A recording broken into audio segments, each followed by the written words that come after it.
Terrence Bates here with your Real America's Voice Newsbreak. We appreciate you being here with us. The holiday season is in full swing at the White House and beyond. First Lady Melania Trump celebrating the holiday and Christmas with some young children in Quantico, Virginia just a couple of hours ago. This is a Toys for Tots event hosted by the U.S. Marine Corps. The First Lady was on hand to support the U.S. Marines as they gave out toys to these young people and also spreading some Christmas cheer while she was doing it. Today, we are here for one of the most beloved traditions of the holiday season, Toys for Tots, led by United States Marine Corps Reserve. For more than 75 years, Marines and volunteers across America collect and deliver new toys to children who need a little extra joy during Christmas. And back home at the White House, President Trump likely keeping an eye on the situation between Thailand and Cambodia as the two sides are accusing each other of breaching a Trump-brokered ceasefire. Thailand admits to launching airstrikes into Cambodia after fighting broke out in multiple areas along the border between the two countries. President Trump was on hand for the Kuala Lumpur peace accords signing between the two countries just a couple of months ago, during which peace was agreed upon. Meantime, the Trump administration continuing its mass deportations with dozens of Iranians who were in the United States now headed home.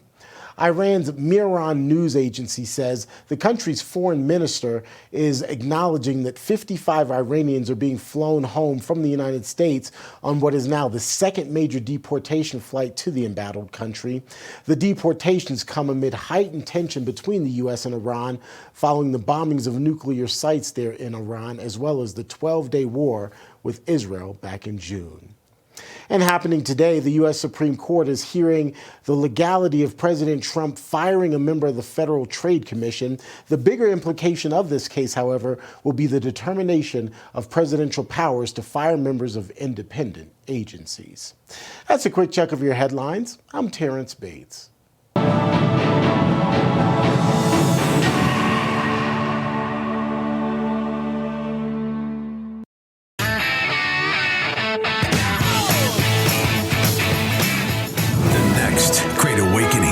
Is here. Welcome back to the Charlie Kirk Show. All right, welcome back, everybody. Connection, open dialogue. These are the things that build communities. Charlie and TikTok both understand that and understood that. That's why TikTok has built a space where that kind of listening actually happens. People don't just post, they respond. They build on each other's ideas. You'll see a teacher simplifying a tough lesson so it finally clicks, or a gardener sharing a trick that saved their crop. But what matters most isn't the video. It's what comes next. Someone asking a question, someone else answering with a story of their own, and suddenly people who've never met become a community built on curiosity. When people listen and understand, a shift happens, walls come down, ideas travel further, and connection, real connection, takes their place. That's what listening does. It reminds us that we're not as different as we maybe thought. So go to the place where community is happening all the time. And that would be TikTok. I want to play actually a clip, if you guys can find it. Trump was talking about TikTok and Charlie helping with the youth vote. So if you can find me that clip really quick, I want to play it because it's just really sweet. So anyways, we'll get to that clip in just a second. In the meantime, I want to bring in Will Chamberlain. He is the senior counsel for the Article 3 project. So he works with our good friend Mike Davis, does a lot of other things. Will, welcome back to the Charlie Kirk Show. It's good to have you here.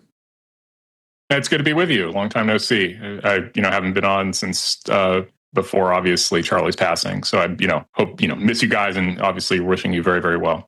Thank you, Will. You've been fantastic. You've been so supportive, and we really appreciate it, genuinely. You are a legal mind. You're working with, like we said, Mike Davis, who's a frequent guest on this show. And there's really, I think, two big stories on the legal front. Maybe you would argue there's more, and so we can get to those as well if we have time. But the first one, and we've already got to the birthright citizenship in hour one. I want to revisit that with you. But the other big one that kind of was making waves this weekend is what's happening in Europe. Of course, with the DSA, the Digital Services Act, which was put in place in 2023, and it affects, I would believe, censorship. X was one of the, if not the only major social media platform that has defied DSA, and they got a big fine of $140 million, 120 million euros over the weekend. That was announced. Elon Musk is raging about it, calling it BS, but not using the acronym. What is going on here, Will, and what are the implications for us here in the United States? Yeah, so the EU Commission has fined X for $140 million. They claim that the giving out the verified check to anybody who pays $8 a month for it is deceptive. Now, that's not true because Elon Musk and X have been extremely transparent in how they've structured the verified program. If anything, it was the prior administration that was totally deceptive with how they were handing out blue checks. It was a complete black box. Now Elon's transparent. They're also going after Elon for refusing to hand over X's proprietary API data so that European researchers can go through it for free and figure out what's wrong with X. All this is, I think, part of what maybe Americans are sort of waking up to, which is that there's this discordance between the European Union and NATO. When European countries put on their NATO hats, they're extraordinarily grateful for the transatlantic alliance being under the American security umbrella. When they put on their EU hat, they're part of an adversarial trade bloc that wants to exert leverage over the United States and American companies. And I don't think we should have to put up with that. And I think that the Europeans need to make a choice whether they prefer being under the American security umbrella or antagonizing American companies, because we're not going to put up with both. Yeah, well, so how does this impact American companies then? So all of the other social media sites, whether that be Meta, Google, they have complied. Is that right? I mean, and what are the implications for our free speech if that is true? Well, there's some sites that haven't, that are kind of only based in the United States, but that hasn't stopped European regulators from going after them. For example, I believe it's 4chan was sent letters by Ofcom, the UK's independent regulator, trying to tell them that they needed to start censoring speech, but that obviously would be in violation of their First Amendment rights under the Constitution. So they're telling the UK to go pound sand, but it does create, this fundamental problem and imbalance where there's no cost to these European countries going after the United States. And I think that, and we have to spend a lot of money defending ourselves. So I think there's a good lawyer by the name of Preston Byrne who's proposed something called the Granite Act that's already been taken up in the state of Wyoming. And we're hearing from the Department of State that they're looking at a federal Granite Act. And the idea is that anytime a European sovereignty makes a threat against an American company that would threaten them if they don't censor their speech, they immediately have a private right of action here in the United States to sue that sovereignty or that company for 3 times the amount of the threat, which I think is the right way to go. I think the European Union is vastly overplaying its hand legally here. They are far more dependent on access to United States markets. They're far more dependent on United States security cooperation than we are on them. And so we shouldn't, and I don't think we will, put up with their continued threats to our free speech. Blake, it really is. Yeah, I was about to throw to you, Blake, because you're big on this. I just want to drive home how despicable this is. A lot of people don't realize how Europe works. So, for example, this fine came from the European Commission. What's the European Commission? Well, the European Union, even though they obviously will scream all the time about democracy, but it's super fake. You can't, in America, we can elect President Trump through an actual direct election. We are able to elect our Congress. In the European Union, they have the European Commission. And the way you get on the European Commission is governments appoint members of it. They're the only ones who can come up with any regulations, any proposed laws from the European Union. No one in Europe actually gets to vote on these directly. They just have the European Parliament, and it gets an up or down vote on stuff that comes from the European Commission.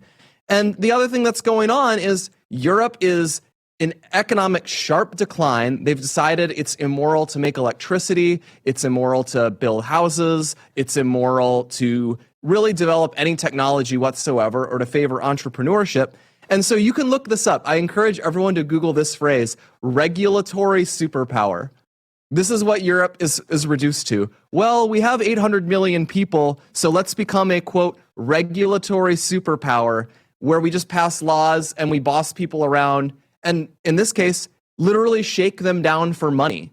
And that's what Europe is reduced to because they aren't innovative, they aren't dynamic, they're just rich because of things that their ancestors did decades or hundreds of years ago. And that's what we're stuck having to deal with here. They're dependent on us for security. They're dependent on us for innovation.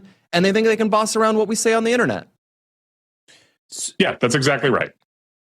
Yeah, I mean, Will, so diving into this DSA though, what are the dynamics? What are the rules of it? Like, what are the stipulations even? It seems a lot like Calvinball, honestly. Like I think it probably has some generic prohibition on deceptive trade practices, the kind of thing we have here. But then it gives the EU this incredible scope to interpret what constitutes a deceptive trade practice. It doesn't look like there is a court involved in making this decision or attempts any real due process or litigation. It's just the European Commission decided that Twitter's verified process was unlawful, and that's the end of that. And moreover, the way they're doing it, I mean, they're just completely flagrantly in violation of American speech jurisprudence here. Sorry, like Elon Musk gets to determine how X verifies its users. As long as he's not lying about it, the EU doesn't get to complain. If the EU decides they want to just shut X out of its market entirely, fine. That's great. Like it'll at least make it clear where we stand here. You guys are actually antagonistic adversarial nations like China instead of, supposedly friendly allied nations fellow inheritors of Western civilization. Okay, very well. We can proceed on that basis. The difference is China has a real military and you don't. Yeah, well, that's interesting. And this was near and dear to Charlie's heart, by the way. This is one of the themes of the last year, especially when he visited the UK with Blake and some of the other team. But it was an acknowledgement that the fundamental relationship of our transatlantic allies, the inheritors, as you said, of Western civilization, are finding themselves increasingly out of alignment about basic things like free speech. You've heard J.D. Vance talk about this, Senator, goodness gracious. State Department is now, Marco Rubio is going after them as well and saying there's a misalignment here. And how do we get that alignment back into a place where we can all say, hey, we can actually shake hands and we're rowing in the same direction here. So Secretary of State Rubio has a role to play here. What are the levers that we can now push back against our friends across the Atlantic?